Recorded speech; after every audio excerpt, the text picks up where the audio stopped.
But there is one thing that as scientists, we have failed. We have failed to recognize that for all the resources to be rightly channeled to where it is required, it needs all the players to be on the table of where the resources are divided. So we have shied away from leadership, either political or governmental in nature. And therefore, we are on the sidelines. We have left the resource allocation, the division of resources to various sectors, to other disciplines that they don't understand what scientists are going through, to the extent that we get leftovers. I hope you are getting me. So in Parliament, where serious decisions are made, majority of scientists shy away from being politicians. When scientists are invited to be appointed to be perhaps ministers, principal secretaries, policy makers in government, they shy away. Instead, they walk away in their lab coats to their labs. Only for a short while to realize that there are no test tubes, there are no reagents, there is no microscope, there is no money to go to the field, you don't have preservatives. Then you'll be asking, what has happened? You are forgetting that the decision makers are different. They are historians, they are people who study geography, there's people who study religion. And they don't bother, they just put money in social areas, build more town halls, build more whatever, make sure that other things are done, only to give you less than 1% to this field of science. So I challenge all of us, if you get a chance of being a politician, become a scientist first, then you step in and fight with these people so that you become a voice for scientists in that parliament. If you happen to be nudged to become a minister or a policy maker of some sort, work in very fast so that you'll help the other scientists out there. So that scientists and science can get adequate resources for it to play its critical role in society. I want to urge all of us, let us rethink. Let us engage our policymakers. Let us ensure that the table of resource allocation, we are there for those who are able to do. Secondly, we have taken a long time to realize that what we do in those labs and sometimes lecture halls don't reach the common person, the public, to the extent that whenever we call for a scientific conference, we come to talk to ourselves.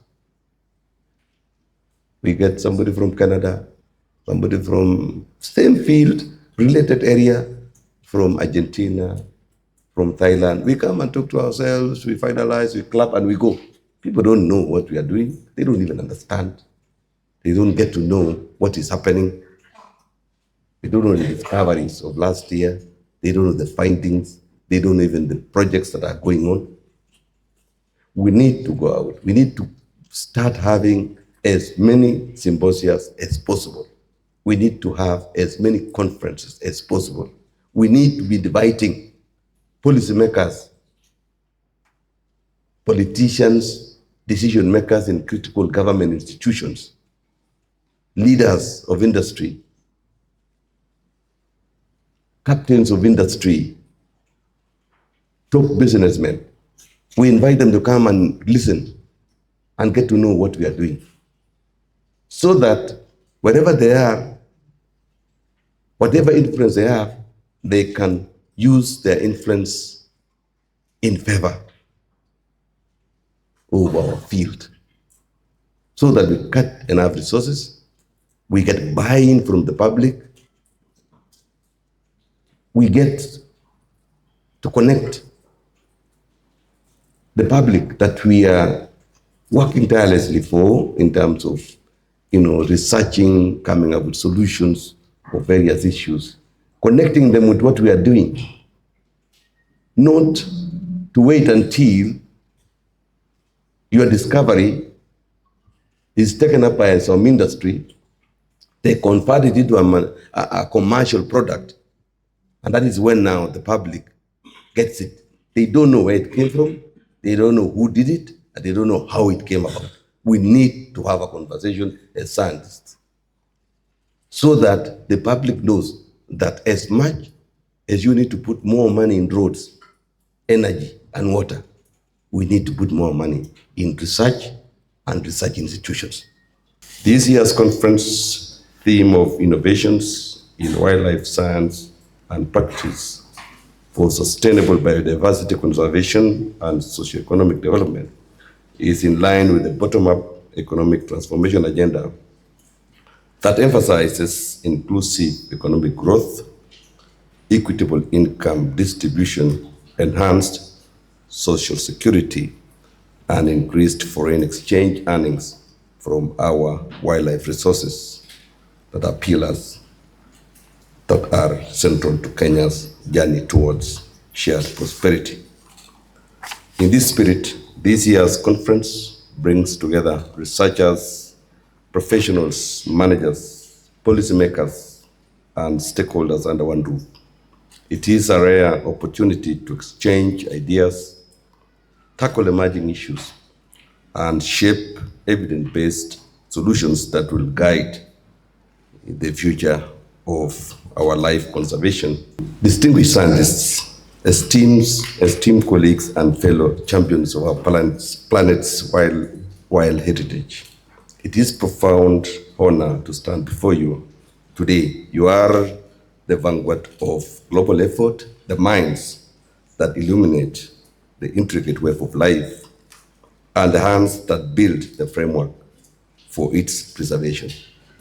The work you do, often in isolation, in labs, in the field,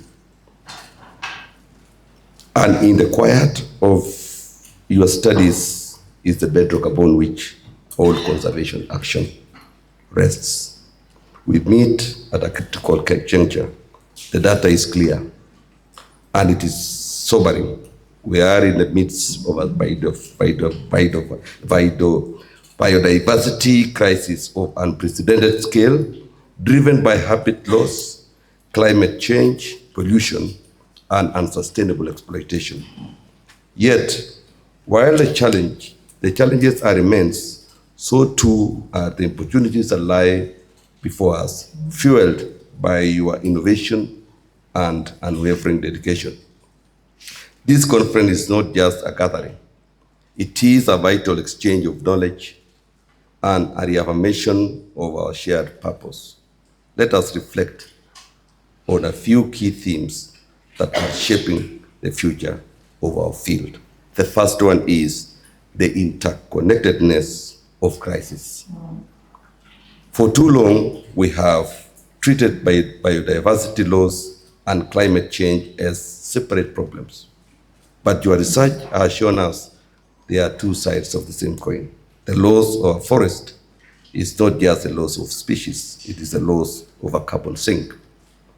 The acidification of our oceans is not just a threat to marine life, it is a direct consequence of our atmospheric emissions. We must continue to push for an integrated approach where conservation is a core strategy for climate mitigation and adaptation, and where climate action is a fundamental pillar of biodiversity protection. The second one is the power of data and technology. We are no longer limited to analog methods. From satellite imagery and GIS mapping that reveals changes in habitat and global scale, to acoustic monitoring that tracks species without human footprint, and eDNA analysis that can tell us what lives in a river with a single water sample. Technology is revolutionizing our ability to understand, monitor, and protect the natural world. Let us embrace these tools, but also remember that they are only as good as the questions we ask and the interpretations we derive from them. The third theme is the imperative of interdisciplinary collaboration. The complexity of the challenges we face demands that we break down the silos of our disciplines. The future of conservation lies in the spaces between biology and sociology, between ecology and economics, between genetics and policy. It is in the collaboration between the field scientist and the AI developer, the conservation biologist and the community leader, the data analyst, and the policymaker. Your work must inform policy, and policy must be designed with your data in mind. The fourth theme is the value of biodiversity. We have scientific evidence to demonstrate the intrinsic value of every species, but we must also become more effective at communicating its tangible value to society. Biodiversity provides the air we breathe, the water we drink, the food we eat, and the medicines that heal us. It is our natural capital, and your work provides irrefutable evidence for why we must invest in its preservation. So as you share your findings in these 3 days, debate your hypotheses, and forge new collaborations, remember that your work has a ripple effect far beyond the walls of this conference. It empowers policymakers, educates the public, and inspires the next generation of scientists.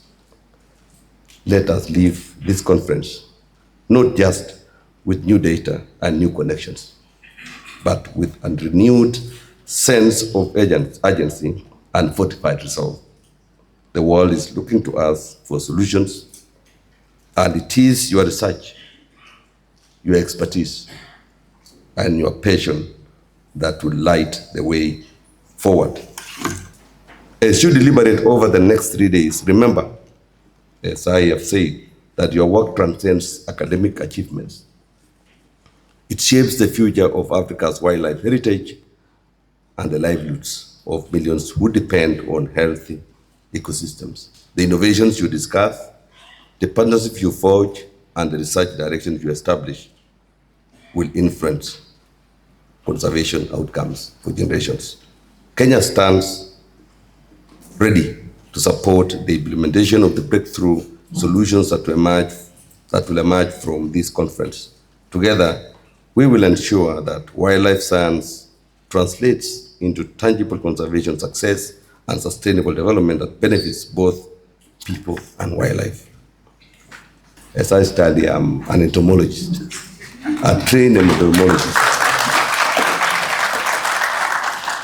And I really feel you and understand sometimes the frustrations that you go through.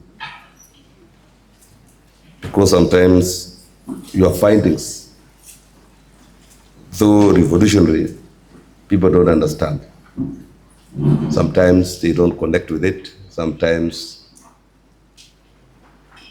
they think most of us, those who like science and we like research, they think we are a bit insane. We're a bit crazy because we don't have time to clap, we don't have time to connect with our friends. More often we connect with animals, right from insects to the largest mammal.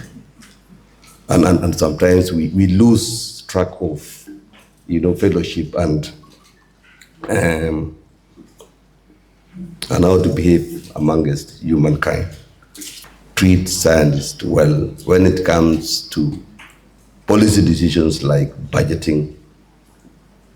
Get to know that it is the very foundation that needs more money than going to clubs and flying out for meeting and connecting. We need more resources to go to research. We need more money to go into frontiers that will enable this country be stable enough, improve enough, grow enough economically so that we can bequeath and hand over a country or a planet that is better than what we found it. These scientists you see here, more often they are fighting to discover or create a solution to the problems that us human beings are creating. We go flat out, we want to double, triple production in our farms. You resort to using pesticides. It destroys the ecosystem completely. Then you turn around complaining that why are my crops not as productive as stated in the literature? And yet you are forgetting that you have killed all the pollinators around. So who will make it? What will make it work? These are critical things that sometimes we need to ask. So we want each and every human being in this planet to be a scientist first, and then you become whatever you want to be later.